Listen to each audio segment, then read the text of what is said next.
الحمد لله وكفى وسلام على عباده الذين اصطفى أما بعد فأعوذ بالله من الشيطان الرجيم بسم الله الرحمن الرحيم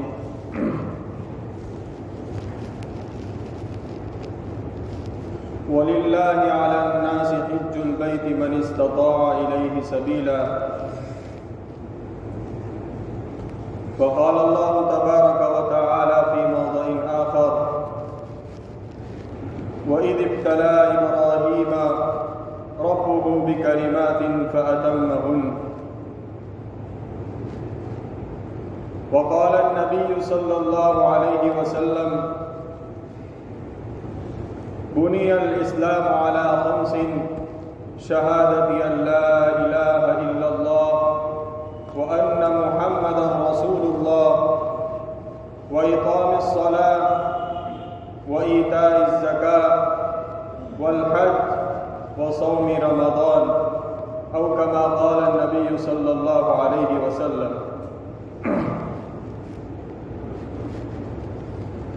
محترم بھائیوں دوستوں بزرگوں، جیسا کہ آپ لوگوں کو معلوم ہے کہ اسلامی مہینوں کے اعتبار سے یہ مہینہ ذی القعدہ کا مہینہ ہے. اس کے بعد کا جو مہینہ آتا ہے وہ ذی الحجہ کا مہینہ ہے، اور ذی الحجہ کا مہینہ اسلامی مہینوں کے اعتبار سے یہ سب سے اخیری مہینہ ہوتا ہے. ذی الحجہ کا مہینہ وہ مہینہ ہے کہ جس کی 90 تاریخ کو یعنی 9ویں تاریخ کو دنیا کے تمام مسلمان اپنے مرکز کے اوپر جا کر حج کی رسومات کو ادا کرتا ہے. اس مہینے کی اور اس مہینے کی شروع کی 10 راتوں کی 10 دن کی بہت ساری حدیث شریف کے اندر فضیلتیں وارد ہوئی ہیں، بلکہ اس کی فضیلت کے لیے یہی ایک چیز کافی تھی کہ حق سبحانہ و تعالیٰ نے ذی الحجہ کی پہلی 10 راتوں کی قرآن پاک کے اندر قسم کھائی ہے. والفجر ولیال عشر، قسم ہے فجر کے وقت کی اور 10 راتوں کی. حالانکہ اللہ تبارک و تعالیٰ کو کسی بات کو اور کسی چیز کو ثابت کرنے کے لیے قسم کھانے کی ضرورت نہیں ہے.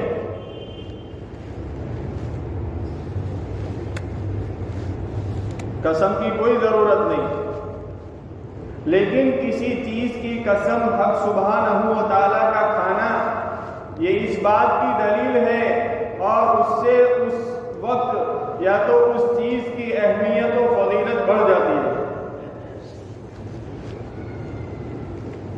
آپ اندازہ لگائیے کہ یہ کتنی عظیم اور کتنی فضیلت والی یہ 10 راتیں ہوگی جس کی قسم حق سبحانہ و تعالیٰ خود کھا رہے ہیں. جناب نبی اکرم صلی اللہ علیہ وسلم نے اس کی فضیلت کو بیان کرتے ہوئے یوں فرمایا کہ اس دن کا روزہ یعنی 10 دنوں میں سے کسی ایک دن کا روزہ 1 سال کے روزے کے برابر ہے. اس کی ایک رات کی عبادت شب قدر کی عبادت کے برابر ہے. کتنی بڑی فضیلت. ایک حدیث میں نبی کریم صلی اللہ علیہ وسلم نے فرمایا کہ عرفہ کے دن کا روزہ یعنی 90 تاریخ کا روزہ یہ انسان کے لیے 2 سال کے گناہوں کا کفارہ بن جاتا ہے۔ نیت کرو انشاءاللہ ہم بھی 90 عرفہ کا روزہ رکھیں گے۔ تو اس کی بہت ساری فضیلتیں حدیث شریف کے اندر آئی ہے۔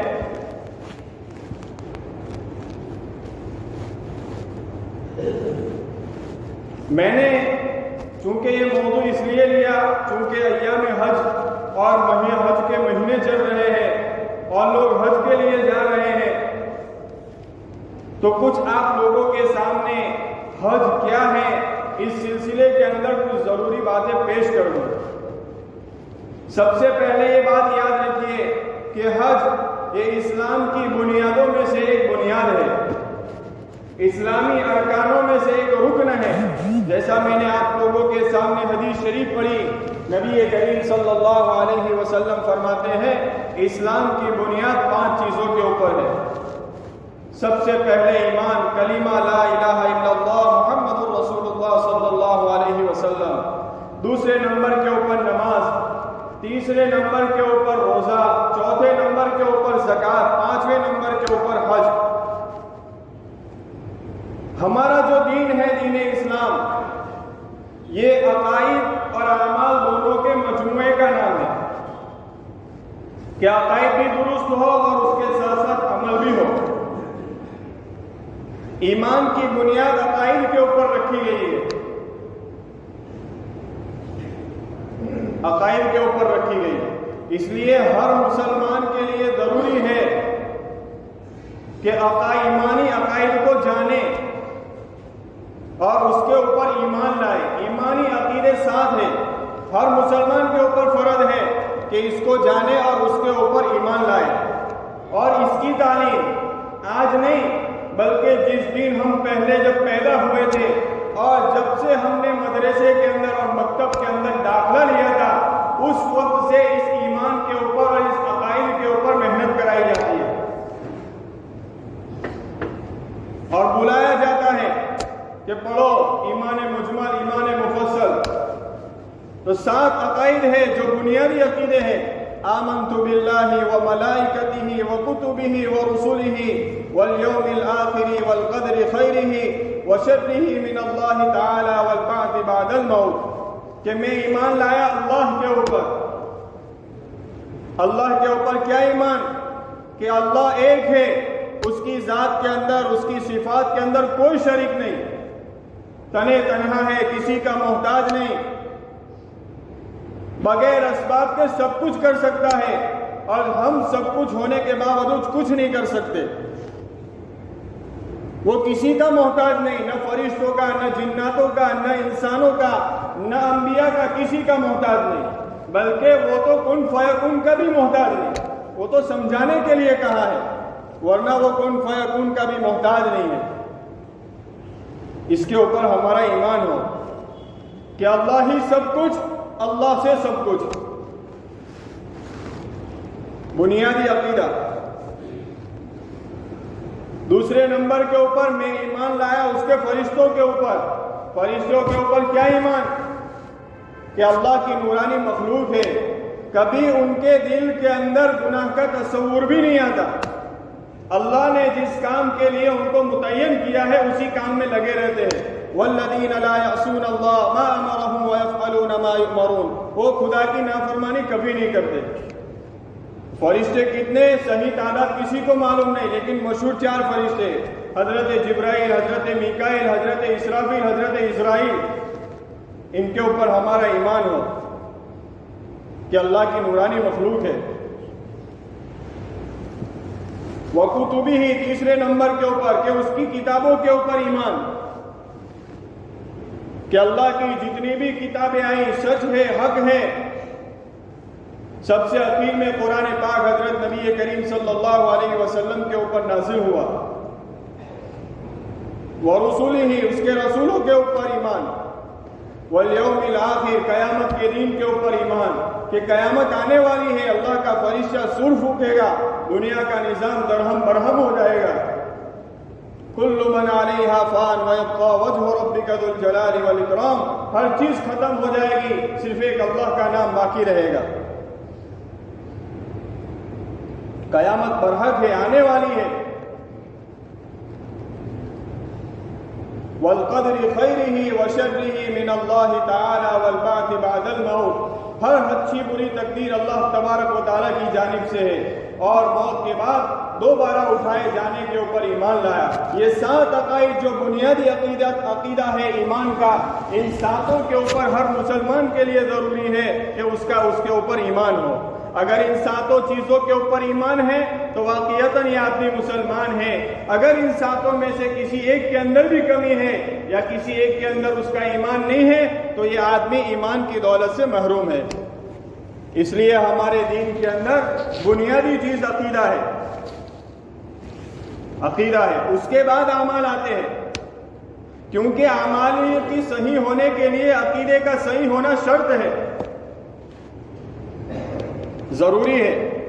اس لیے علماء نے لکھا، علماء نے اس کو ایک درخت کے ساتھ تشبیہ دی ہے کہ درخت کے 2 حصے ہوتے ہیں۔ ایک حصہ تو وہ ہوتا ہے جو زمین کے اندر ہوتا ہے جس کو جڑ کہتے ہیں، اور ایک حصہ جو باہر ہوتا ہے جس کو شاخ کہتے ہیں۔ اس کے اوپر پھر تنا ہوتا ہے، شاخ آتی ہے، پھوپھلیں نکلتی ہے۔ اسی طرح ایمان کے بھی 2 حصے ہیں۔ ایک وہ حصہ جو ہم کو نظر نہیں آتا، جس کا تعلق باطن سے ہے،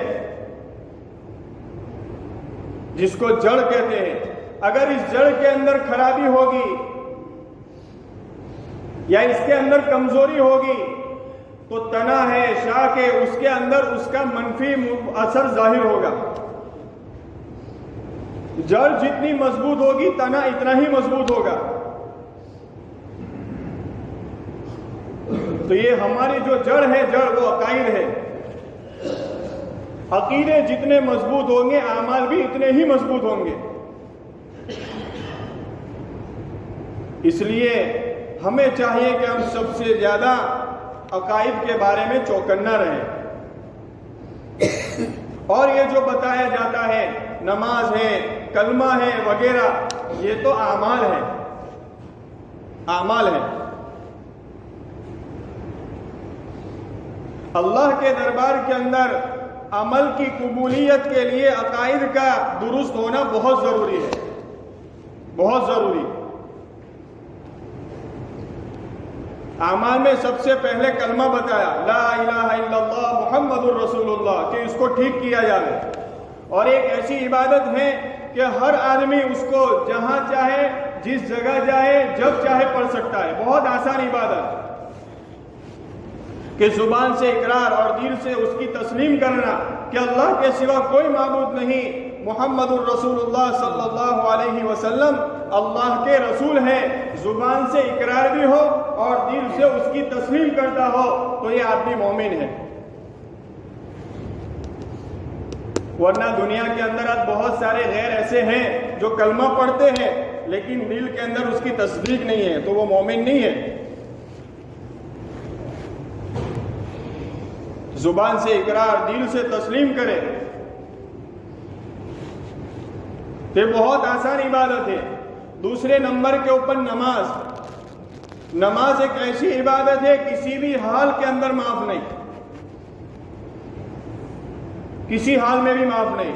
اگر مسلمان ہے کھڑے ہو کر نماز نہیں پڑھ سکتا، شریعت نے اجازت دی بیٹھ کر نماز پڑھے۔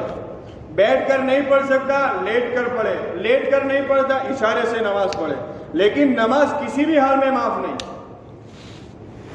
اور شریعت کا یہ بھی حکم ہے کہ جب تمہارا بچہ 7 سال کا ہو جاوے تو نماز کا حکم کرو، اور 10 سال کا ہو جاوے تو نہ پڑھنے کے اوپر والدین کو یہ اجازت دی کہ مارو، تاکہ یہ بچپن ہی سے نماز کا عادی بنے۔ اتنی اہم عبادت ہے، کسی بھی حال میں معاف نہیں۔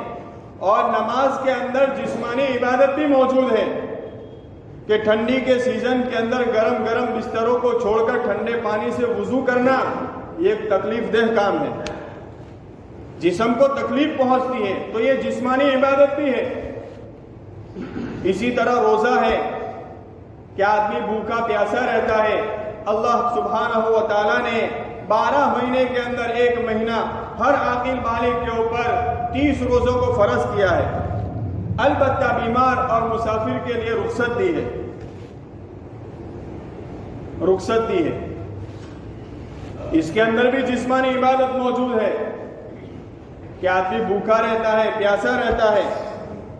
چوتھے نمبر کے اوپر ہے زکوٰۃ، کہ ہر مالدار کے اوپر، صاحب نصاب کے اوپر اللہ تبارک و تعالیٰ نے زکوٰۃ کو فرض کیا ہے۔ اب اس زکوٰۃ کے اندر مالی عبادت ہے کہ آدمی اس کے اندر مال خرچ کرتا ہے۔ اللہ تبارک و تعالیٰ نے غریبوں کے اوپر زکوٰۃ نہیں رکھی۔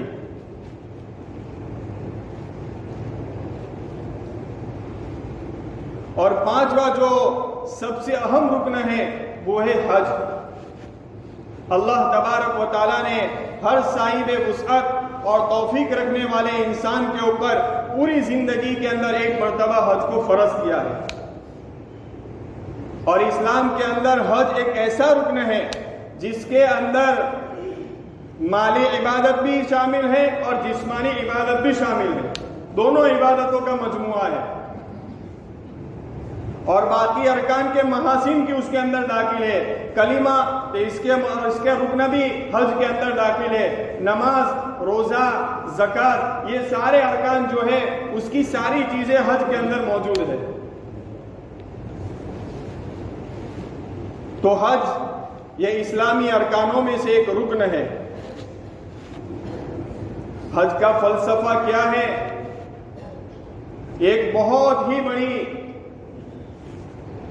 تقریر ہے اس کے اوپر، اور ایک لمبی چوڑی داستان ہے۔ حج کا لغوی معنی ہوتا ہے کسی چیز کی زیارت کا ارادہ کرنا، اور شریعت کی اصلاح کے اندر 2 چادریں پہن کر کعبۃ اللہ کی زیارت کرنا، صفا مروہ کی سعی کرنا، طواف کرنا، اور ہزاروں سال پہلے حضرت ابراہیم علیہ السلام کی پکار کا جواب دینا، کہ بڑی محنت، بڑی مشقت سے حضرت ابراہیم علیہ السلام نے اور حضرت اسماعیل علیہ السلام نے مل کر اللہ تبارک و تعالیٰ کے گھر کو تعمیر کیا، اور تا قیامت یہ گھر باقی رہے گا۔ اس لیے حج کا فلسفہ، حج کیا چیز ہے، اس کو معلوم کرنے کے لیے ہمیں سب سے پہلے حضرت ابراہیم علیہ السلام کی زندگی، ان کے کردار، ان کے امتحانات اور ان کی آزمائشوں کو جاننا پڑے گا، کہ یہ حج حضرت ابراہیم علیہ السلام کی دعائیں، حضرت ہاجرہ کی وفائیں اور حضرت اسماعیل علیہ السلام کی اداؤں کا نام ہے۔ اور آپ لوگ جانتے ہیں کہ حضرت ابراہیم علیہ السلام کی پوری زندگی امتحانات کی زندگی، آزمائش کی زندگی، اسی کو قرآن پاک کہتا ہے وَإِذِ ابْتَلَىٰ إِبْرَاهِيمَ رَبُّهُ بِكَلِمَاتٍ فَأَتَمَّهُنَّ، کہ ہم نے حضرت ابراہیم کو ہمارے چند کلمات کے ذریعے آزمایا، اس نے ان کو پورا کر کے دکھایا۔ دنیا کے اندر تو بڑا بننے کے لیے اور نام کمانے کے لیے بعض اوقات الٹے سلٹے دھندے چل جاتے ہیں۔ رشوت کے ذریعے آدمی بڑے بڑے عہدے حاصل کر سکتا ہے، پیسہ دے کر جاہلوں کو بڑی بڑی ڈگریاں مل جاتی ہیں، لیکن اللہ کے یہاں اور اللہ کا مقرب بندہ بننے کے لیے اس میں سے کوئی بھی حربہ کام نہیں آتا، کوئی بھی حربہ کام نہیں آتا۔ جو بندہ اللہ کا محبوب ہوتا ہے، مقبول ہوتا ہے، مخلص ہوتا ہے، اللہ ان کو آزماتا ہے، اللہ ان کے امتحانات لیتا ہے، تاکہ اللہ بھی دیکھے کہ ان کے زبانی دعوے ہیں یا حقیقت میں وہ مجھ سے محبت کرتا ہے اور میری محبت اس کے دل کے اندر ہے۔ اللہ آزما کر دیکھتا ہے۔ اسی لیے قرآن پاک کہتا ہے احسب الناس ان يتركوا ان يقولوا آمنا بالله وهم لا يفتنون، کہ کیا ان کا یہ خیال ہے کہ وہ یوں کہتے ہیں کہ ہم اللہ کے اوپر ایمان لے آئے اور یہ کہہ کر وہ چھوٹ جائیں گے اور ہم کو آزمائیں گے نہیں؟ کبھی نہیں ہوگا، ہم ان کو آزمائیں گے۔ اور یہ سلسلہ آج نہیں بلکہ شروع ہی سے چلا آیا ہے کہ جنہوں نے بھی اللہ سے محبت ہونے کا دعویٰ کیا ہے اور اپنے مخلص ہونے کا دعویٰ کیا ہے، اللہ نے ان کو آزمایا ہے، اللہ نے ان کا امتحان لیا ہے۔ اب یہاں ایک سوال یہ پیدا ہو سکتا ہے کہ اللہ تبارک و تعالیٰ تو عالم الغیب ہے، علیم بذات الصدور ہے، کہ سینوں کے گہرائیوں کے اندر پیدا ہونے والے وساوس کو بھی وہ جانتا ہے، پھر اس کو امتحان کی کیا ضرورت؟ وہ تو جانتا ہے کون سچا ہے کون جھوٹا ہے، کون کھرا ہے کون کھوٹا ہے، کون منافق ہے کون مکار ہے، سب کچھ جانتا ہے، پھر اس کو امتحان کی کیا ضرورت؟ اس کا جواب یہ ہے کہ امتحان دو وجہ سے لیا جاتا ہے۔ ایک تو اس لیے تاکہ جس بندے کو آزمایا جا رہا ہے دیکھا جائے کہ اس کی اندر مطلوبہ صلاحیت ہے کہ نہیں ہے، اور دوسرے اس لیے تاکہ لوگوں کو دکھلائے کہ جس شخصیت کا ہم امتحان لے رہے ہیں وہ شخصیت کتنی باکمال اور کتنی صفات والی ہے۔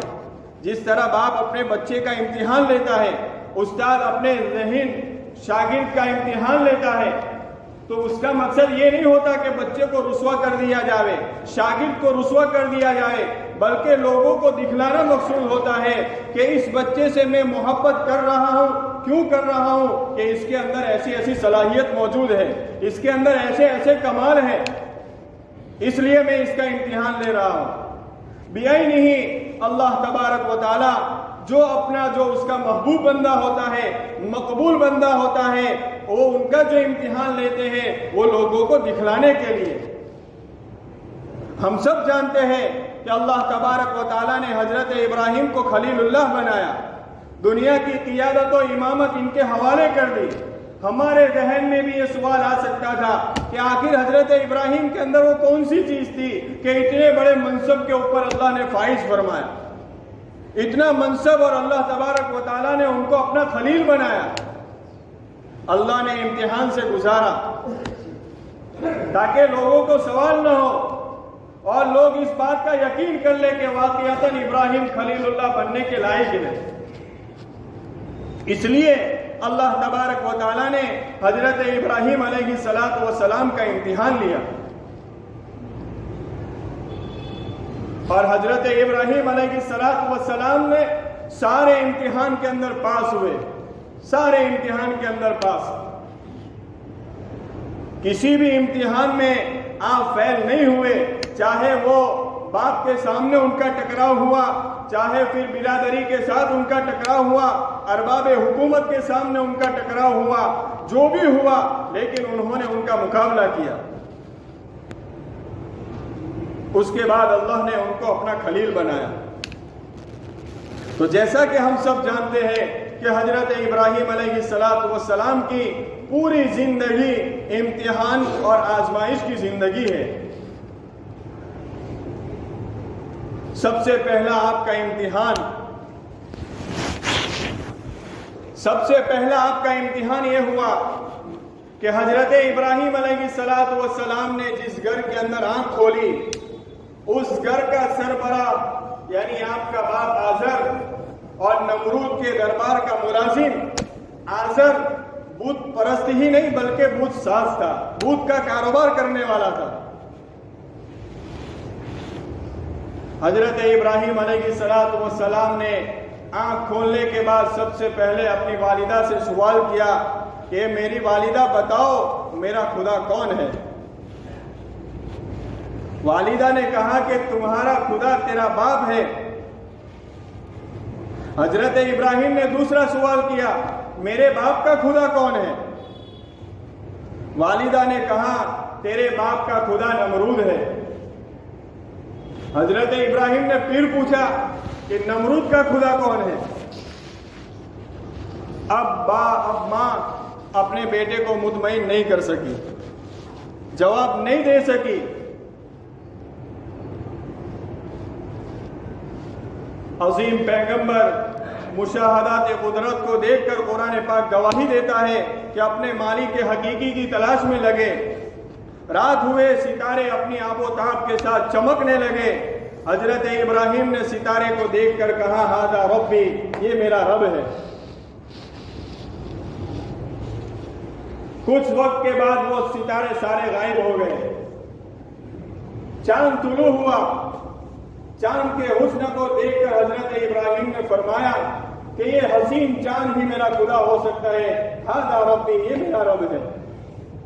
کچھ دیر کے بعد وہ بھی غائب ہو گیا۔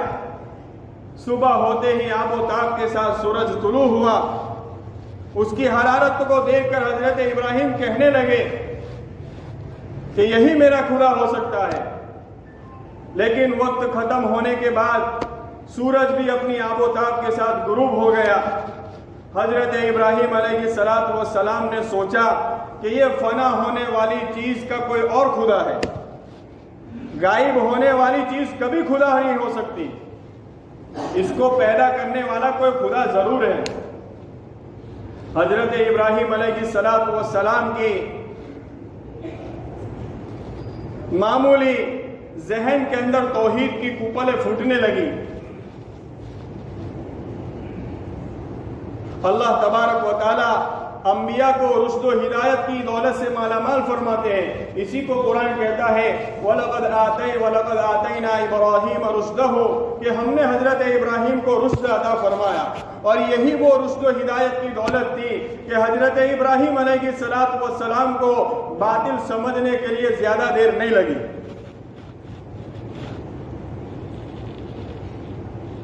اس کے بعد حضرت ابراہیم علیہ السلام نے توحید کا اعلان کیا، توحید کا اعلان کیا، اور دعوت کا کام سب سے پہلے حضرت ابراہیم علیہ السلام نے اپنے گھر سے شروع کیا۔ حالانکہ انسان کے لیے خاندانی روایاتوں سے بغاوت کرنا بڑا مشکل ہوتا ہے۔ بہت سارے لوگوں کی گمراہی کا سبب ہی یہ چیز بنی ہے کہ وہ خاندانی روایتوں سے بغاوت نہیں کر سکتے تھے۔ ابو طالب جانتے تھے اللہ کے رسول کا دین حق ہے، لیکن ان کی ایک ہی آواز تھی کہ ہم نے ہمارے آبا و اجداد کو اس دین کے اوپر پایا ہے، اسی کے اوپر مریں گے۔ تو بہت سارے لوگوں کے لیے خاندانی روایات سے بغاوت کرنا مشکل ہوتا ہے، بلکہ اس کی تقلید کو انسان قومی اور خاندانی فریضہ سمجھتا ہے، اور اسی تقلید کو حق سبحانہ و تعالیٰ نے قرآن پاک کے اندر کم عقلی اور جہالت کا نتیجہ بتایا ہے۔ حضرت ابراہیم علیہ السلام نے گھر سے توحید کا اور دعوت کی مشن کو شروع کیا، جیسا اللہ کے رسول صلی اللہ علیہ وسلم کو بھی یہ حکم دیا گیا وَأَنذِرْ عَشِيرَتَكَ الْأَقْرَبِينَ، کہ آپ سب سے پہلے اپنے گھر والوں کو ڈرائیے۔ اس لیے کتابوں کے اندر لکھا ہے کہ دعوت کا اصول یہ ہے کہ آدمی اپنے گھر سے شروع کرے۔ ایسا نہ ہو کہ سب سے بدترین داعی وہ ہے جو لوگوں کو دین کی باتیں کہتا ہو لیکن گھر کے اندر وہ دین کی بات نہ کرتا ہو۔ یہ دعوت کا اصول ہے۔ اللہ کے رسول نے بھی گھر سے شروع کیا، حضرت ابراہیم علیہ السلام نے بھی دعوت کا کام شروع کیا، اور اپنے ابا کو بڑے پیار اور بڑی محبت کے ساتھ آپ نے دعوت کا کام شروع کیا اور اپنے باپ کو سمجھایا اور بت پرستی کی حقیقت بتائی۔ اب یہ کیا حقیقت تھی اور کس طرح ان کا امتحان ہوا اور کیا ہے، وہ انشاءاللہ کسی جمعہ موقع ملے گا تو اس کے اوپر بات کریں گے۔ وآخر دعوانا الحمدللہ رب العالمین۔